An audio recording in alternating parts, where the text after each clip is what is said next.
Welcome to red TV. నేను వంశీ. ఈరోజు జరిగిన మాదాపూర్ హాస్టల్లో మరి ఏం జరిగిందని క్లారిటీ అయితే రాలే. ఇంకా చెప్తున్నారు కొంతమంది అంటే మైనర్ బాలికని హాస్టల్ ఓనర్ కానీ ఇబ్బంది పెట్టినట్టుగా చెప్తున్నారు. మరి నిజమేంటి? కొంతమంది పేడ్ అంటే దానికి ఓనర్కి సంబంధించిన విషయంలో కొంచెం వాద్వాగం నడిచినప్పుడు వీళ్ళకి ఇలా ప్లాన్ చేసి ఇలా మహిళలను తీసుకొచ్చి ఒక ప్రీడ్ ప్లాన్ ప్రకారం మా బావగారిని కొట్టించారు, ఓనర్ కొట్టించారని చెప్తున్నారు. మరి కొంతమంది మహిళలు ఏం చెప్తున్నారంటే మా అమ్మాయిని మైనర్ బాలికని ఇబ్బంది పెట్టారు, లైంగిక దాడి చేశాడు తను, అందుకని మేము మాట్లాడడానికి వస్తే మమ్మల్ని కొట్టారని చెప్తున్నారు. మరి రెండు వాద్యాలకు వెళ్ళిన తర్వాత ఏం అర్థం కాని పరిస్థితి. ఒకసారి వాళ్ళతో మాట్లాడే ప్రయత్నం చేద్దాం. ఒకసారి ప్రజెంట్ మన మాదాపూర్ స్టేషన్ దగ్గర ఉన్నాం. మన లోపల కంప్లైంట్ జరుగుతుంది, విచారణ జరుగుతుంది. అసలు వాళ్ళ చుట్టుపక్కల ఉన్న వ్యక్తులను అడిగే ప్రయత్నం చేద్దాం ఒకసారి. మరి వాళ్ళు కూడా చుట్టాలు, రిలేటివ్స్ కాదు, ఇంటి పక్కన వాళ్ళని చెప్తున్నారు వాళ్ళు. మరి ఒకసారి ఇద్దరితో మాట్లాడి అసలు వాట్ తెలుసుకుందాం, అడిగే ప్రయత్నం చేద్దాం. మనం మేము వెళ్ళి ఇంతే అడిగినాము. సార్ మీ దగ్గర సేఫ్టీగా ఉంటుందని మేము హాస్టల్ వేసినాం పిల్లకు. మా చుట్టాలు కానీ మా బంధువులు కాదు, మేము పక్క పోంటున్న వాళ్ళమే. ఆ అమ్మాయికి ఇట్లా హింసిస్తుండ అనేసి ఆ అమ్మాయి వచ్చి చెప్తే మేము న్యాయం అడగడానికి వెళ్ళాము. వెళ్ళేసరికి చెయ్యి మొత్తం కొరికేసేసి ఇది కాలు మొత్తము నా చేయ సార్ మొత్తం కొరికేసేసి ఉన్నడికి ఇంత బక్క కానీ నలుగురు దొబ్బేసేసి లోపలికి ఫాస్ట్గా వెళ్ళిపోయిండు. అయితే మేము న్యాయం అడగనికి పోయినాం సార్. ఏంటంటే రేపటి దినము నీ విద్య ఉంటుంది మీ చెల్లె. ఏం అడగలేదు సార్, ధనాధన గుద్దుతూనే ఉన్నాడు, ధనాధన కొడుతూనే ఉన్నాడు. లేడీస్ అని చూడకుండా కొట్టేసేసి లోపలికి పరిగెత్తిండు. నాదేమో బ్లడ్ కారిపోతుంది, కాలు తెగిపోయింది. కొట్టిండు. మేము ఇంతే అన్నాం సార్, మా పిల్ల కాదు మా పక్క పొంటున్న అమ్మాయి, మేము ఈ ప్రాబ్లం జరిగిందని ఆ అమ్మాయికి సేఫ్టీ కోసం మేము అడగడానికి వచ్చినాము. అడగడానికి వస్తే మీరు అలా గబా ఆడవాళ్ళని చూసి ఎందుకు కొడుతుండ్రు అని అన్నాం. అనేసరికి చెయ్యి బట్టి కొరికేసేసి ఇక్కడ కొరికేసి లోపలికి పరిగెత్తిండు. అంటే అమ్మాయి హాస్టల్ లేదు, అసలు ఈ అమ్మాయి హాస్టల్నే లేదు అని చెప్తున్నారు. 3 రోజుల ముందే అమ్మాయి వెళ్ళిపోయిందంట సార్. హాస్టల్ ఉందంట. హాస్టల్ ఉన్నప్పుడే అంటే నాకు ఫోన్ నెంబర్ ఇస్తా, నేను ఫోన్ చేస్తా. 16 వెళ్ళి 17 పడతాయి సార్ రేపటికి. అయితే అన్నట్టు నా నంబర్ ఇస్తా, నువ్వు కాల్ చేయి నాకంటే వద్దన్నదంట. వద్దని ఇట్లా టార్చర్ పెడుతుంటే అనంట నీ ఫోటోలు నేను బాత్రూంలో తీసిన, నీ ఫోటోలు నా దగ్గర ఉన్నాయి అని అన్నాడంట.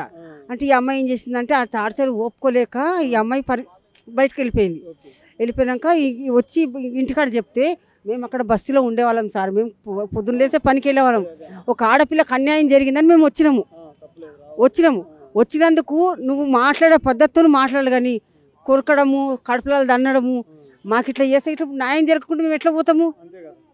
రేపు మీ అక్క మీ చెల్లో హాస్టల్ ఉంటుంది, వాడు ఇదేం పని చేస్తే మేము నువ్వే అంటావు ఆంటీ రా అంటావు, మేము వస్తాం కదా, మన ఓపికతోనే వస్తాము.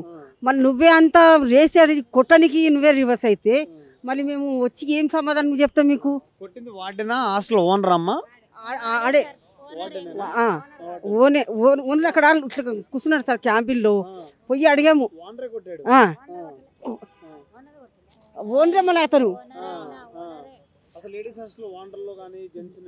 ముగ్గురు ఏం కాదు సార్. మేము ఏంటంటే మాట్లాడదాం అనుకొని బయట కూర్చున్నాము.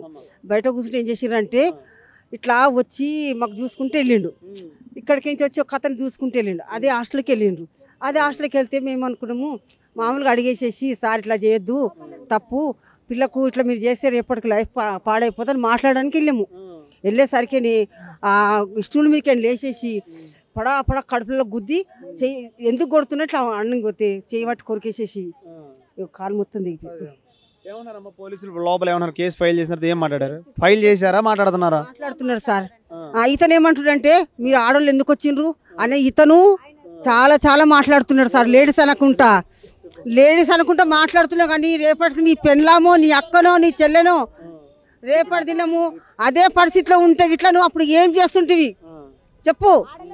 ఆడవాళ్ళు అనేసి నీకు కనికరం లేకుండా మాట్లాడినందుకు నిన్ను మీద బొక్కలేయాలి. అసలు నువ్వు లేట్ చేసి వచ్చినందుకు నిన్నేయాలి. ఫస్ట్ నువ్వు ఆ అమ్మాయికి న్యాయం జరగాలి సార్. మేము వచ్చినందుకు మాకు న్యాయం జరగాలి.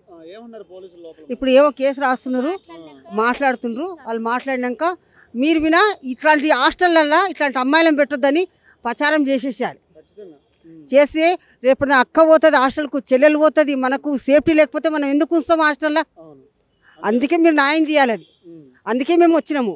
మాకు చుట్టాలు కాదు, బంధువులు కాదు, మాకు తెలిసిన వాళ్ళు. మేము ఒక ఆడపిల్ల జీవితం పాడైందని వచ్చినాం మేము. అంటే మీరే ఫస్ట్ గొడవ పట్టుకున్నారా? అన్ని కుండీలు పగలగొట్టారు, దాడి చేశారనగా కొంతమంది చెప్తున్నారమ్మా. మరి అతను గపా గుద్దేస్తుంటే లేడీస్ని కాకుండా దొరకాలనేసి మేము పట్టుకొని రుక్కాలని పోతే వాళ్ళ మనసులో వచ్చి కుండీలు ఎత్తేసేసి వాళ్ళ మనసులే ఈ హాస్టల్ మనసులే వచ్చేసి ఎత్తేసేసుకున్నారు అన్ని అవన్నీ పగలగొట్టుకుని వాళ్ళే ఎందుకంటే కేసు ఎత్తాను వాళ్ళే పగలగొట్టుకుని వాళ్ళు ఇది చేసుకుంటారు.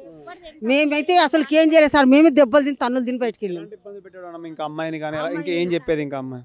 ఫోన్ నెంబర్ ఇస్తాను నేను చెప్పిన చోటుకురా అనంటే అమ్మాయి నేను అట్లాంటి దాన్ని కాదన్నదంట.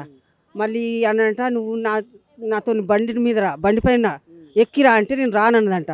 మళ్ళీ ఏమందంట నేను బాత్రూంలో ఫోటోలు తీసిన ఆ ఫోటోలు అందరు సెల్ ఫోన్లో చేస్తా అని అమ్మాయిని టార్చర్ పెట్టినట. ఆ అమ్మాయి ఏం చేసిందంటే వాళ్ళ అమ్మ నాన్న బీదోళ్ళు, ఆ అమ్మాయి వచ్చి చెప్తే బస్తీలో మేము ఉండేవాళ్ళం కాబట్టి మాకు ఇట్లా సంగతి అని చెప్తే మేము న్యాయం కోసం అక్కడికి వచ్చి అడగడానికి వచ్చాము. అడగడానికి వచ్చేస్తే వాడు తప్పు చేసినాడే అంత సీరియస్ అయితే మళ్ళీ మేమెంత కావాలి చెప్పండి. ఇప్పుడు వాడు తప్పు చేసినాకనే వాడు అంత డేర్గా ఇప్పుడు పోలీసు వాళ్ళు కూడా పట్టుకోకుండా వాడు వెళ్ళిపోయిండు. ఇప్పుడు వాడిని బయట తెచ్చి గుండు కొట్టిస్తే వేరే హాస్టల్ మీద హాస్టల్ నడిపారు కదా, ఇట్లాంటి పని చేయరు కదా. ఆ 16 సంవత్సరాల అమ్మాయితో నీకేంద్ర సరసం ముసలు పాడుకో చెప్పు.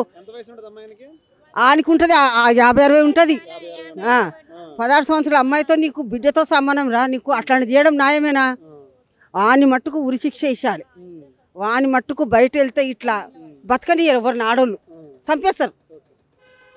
నేనని కాదు సార్, నాలాంటి వాళ్ళు ఇంకా ఎంతమంది ఉండొచ్చు. నేనే అని కాదు, నాలాంటి వాళ్ళు ఇంకో మంది ఉండొచ్చు.